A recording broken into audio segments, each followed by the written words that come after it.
Hello every pony, and here I am again. I'm really dishing these out today because, well, I'm a little behind schedule. So, let's get started. Children of the Night, Chapter 10. Reports. Frostman and her 7 unicorn fellows had marched all the way back to the barrier. Only 2 Pegasi and 1 Earth pony had accompanied them. The rest of the 173 survivors had stayed in Pony&Wolf for treatment. Their sparks were still strong enough to last a few days. Hers, however, was almost depleted.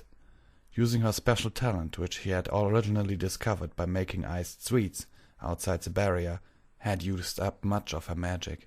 Her right foreleg, which was in a cast thanks to Pony&Wolf's healers, didn't help much either. This should have been a glorious return home, but the moment they had stepped through the barrier, she felt more like a beaten dog. Sure, they had driven the changelings out, and the citizens of Pony&Wolf were more than happy to help them, but it had been a defeat, really. In 300 years, Frostman had never once been afraid of a fight, nor had she lost a single member of her squad. Tonight, they left over half their forces' dead bodies behind. It just didn't sit well with her to leave them like that. But what choice did she have? There had been no way to transport them. Interrupted in her thoughts, Frostman noticed that some pony was speaking to her. It was Moonsinger. Her expression was worried, but also excited. What was she saying? Frostman had to pull herself together to focus on the other mare. "Could you repeat that?" "Well, I was just asking how it went. Is Mother still in Ponyville, organizing the defenses? I have already organized a troop of 900 ponies to go and help with that, if we play our cards right." But suddenly Moonsinger stopped, noticing the tears in her friend's eyes. You didn't lose." Frostman nodded, but immediately spoke again to cut off any blame Moonsinger would want to dish out. "It was a trap. They had hidden in the archives beneath Ponyville. When we attacked them in the town square, they swarmed us. We had almost to overuse our gifts just to survive, and even that most of us didn't manage. Before you ask, no, we are not the only ones. The ones that were heavily wounded are back in Ponyville. 173 made it out alive. The town is free, a barrier has been established, and they are eager to help us." "So, Mother is still helping them? Also, I will immediately get a group together to bring the injured and dead home." Moonsinger tried to busy herself, not wanting to hear the next words that came from her friend's mouth. "Mother has been captured." Moonsinger stopped her rambling and stared blankly at Frostman, as if she had just suggested to throw a party for the changelings. You're kidding, right? Just like that one time you and Candy told me that the cockatrice was in the kitchen." Moonsinger said, speaking more to herself than to Frostman. She could understand Moonsinger. She herself felt like breaking down and crying, but had stayed strong for her friends. Finally, after a few long minutes that felt like an eternity to Frostman, Moonsinger's eyes came back into focus. They began to glow, and she tried to run past Frostman, right out of the barrier. But she didn't get far. Frostman let her mane lash out at Moonsinger, not freezing her, but capturing her in a cold embrace. "What are you doing? Let me go! Let me go, you stupid mule!" "Since you are upset, a feeling I can more than relate to, I will just pretend that I am temporarily deaf to your words. You must realize that we would have pursued them if we had the possibility, but all of us were heavily injured and most dead.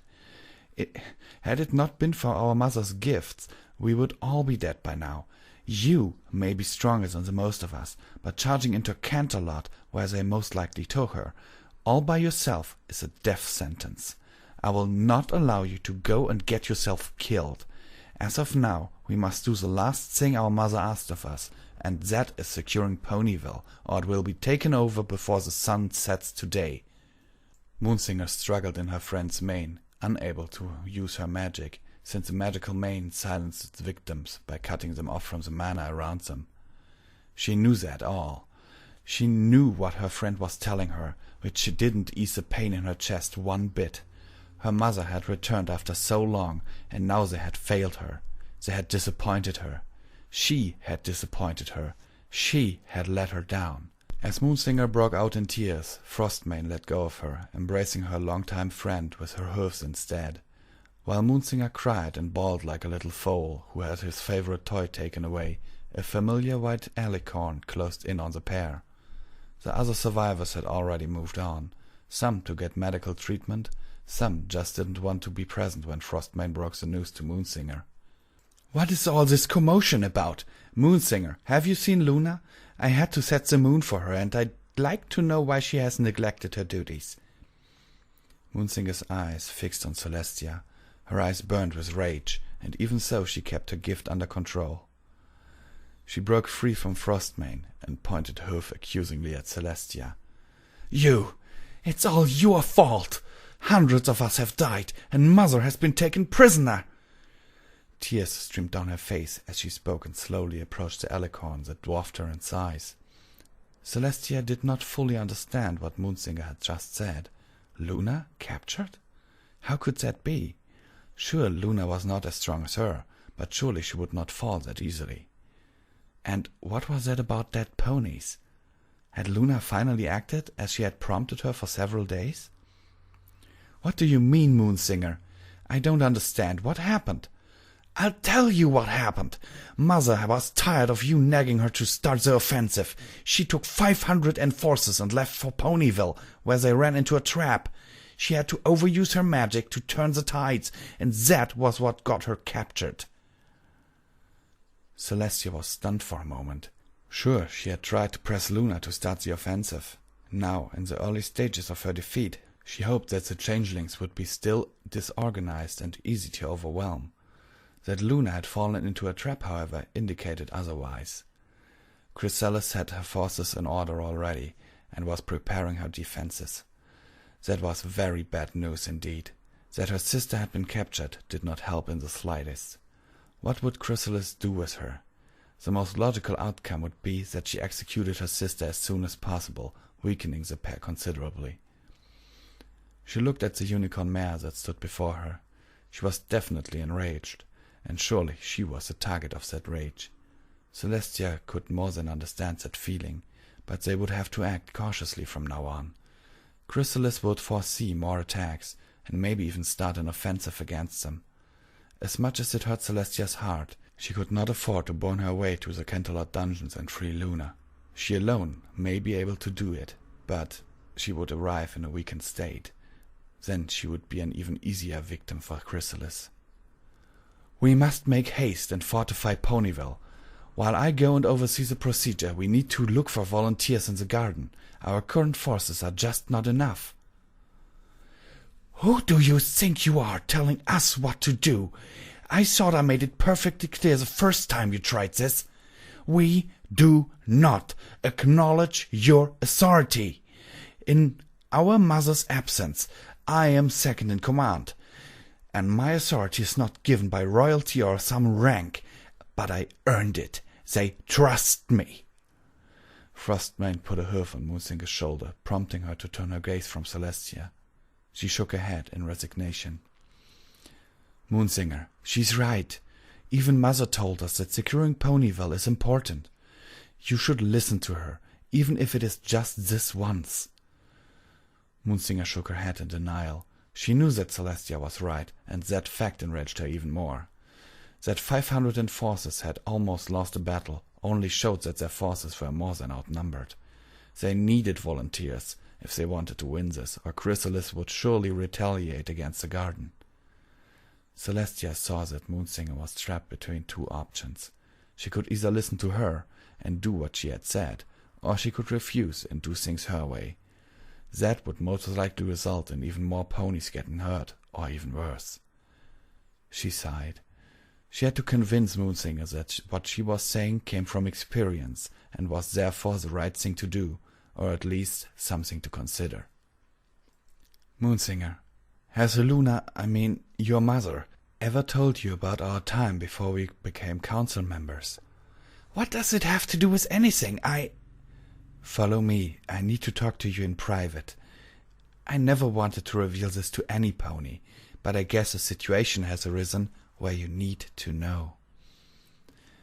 Dumbfounded and a little curious about her mother's past, Moonsinger followed Celestia back to the inn. On the way there, the pair did not speak a single word. To her it seemed like Celestia was struggling against her better judgment. It seemed that she did not want her to know what she was about to tell her, but saw no other way.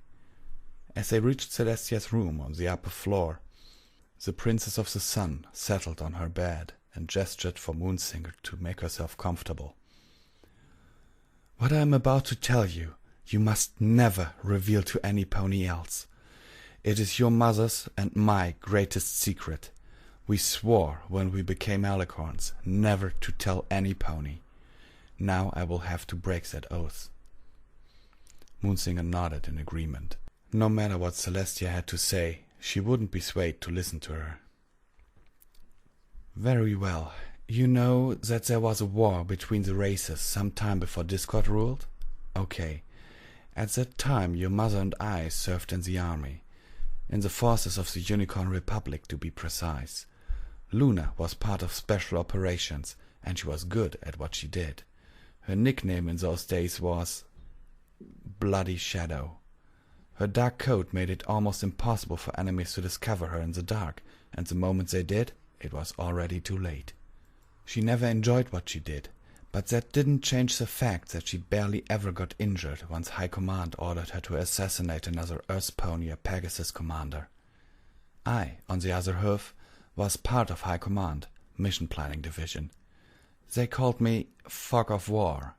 That was due to my uncanny ability to foresee what our enemies were about to do, and position our own forces so that they could ambush them easily.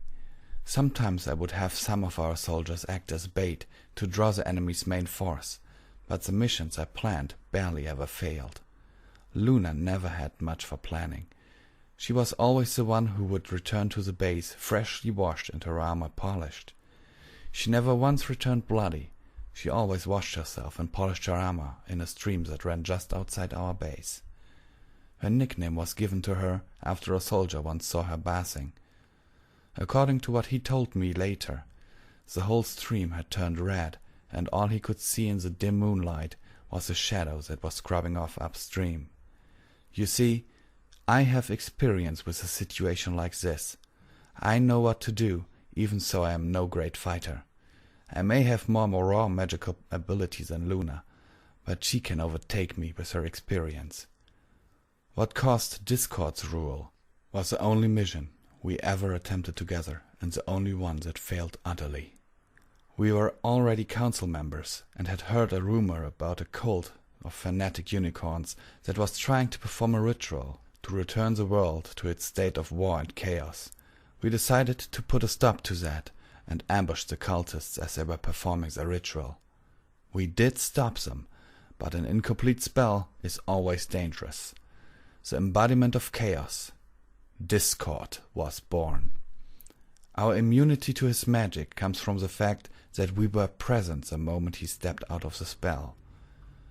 Now you know our darkest secret, and why we attempted to use the elements of harmony, even though they were considered dark magic at the time.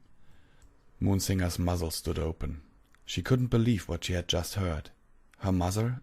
This gentle and reliable pony, a special operations mare? An assassin, no less? You're lying. Mother would never... I told you, she never liked it, and she always felt sick for several days after. I can't count how often I went to her room to comfort and take care of her. For days after a mission, she would not be seen in public. Around the other soldiers, she always acted tough, and if none of this could get to her, but deep inside, she never get over it. It was a time of war, a time I had hoped no pony would have to see ever again. Moonsinger looked down. Number 3 of her mother's rules was, never kill another being unless you have to.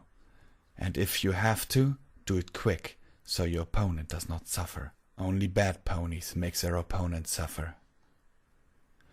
She had always heeded those words, and so had all her brothers and sisters. Did some of those rules actually come from the time of her mother being a special operator?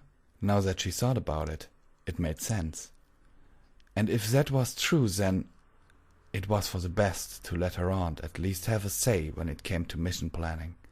She looked up again, directly into Celestia's eyes. I don't say I believe you completely, but I guess your help in planning will be beneficial to all of us. But everything you plan and every order you give must come through me first. Celestia nodded. I wouldn't have it any other way. Within the hour, 1,300 enforcers made way to Ponyville, while another 100 made their way to the other settlements to look for volunteers. Okay, every pony, this was chapter 10. Kind of an anniversary here, because it's the first 0, you know. Okay, hope you enjoyed this, and see you next chapter. Sincerely yours, Visual Pony.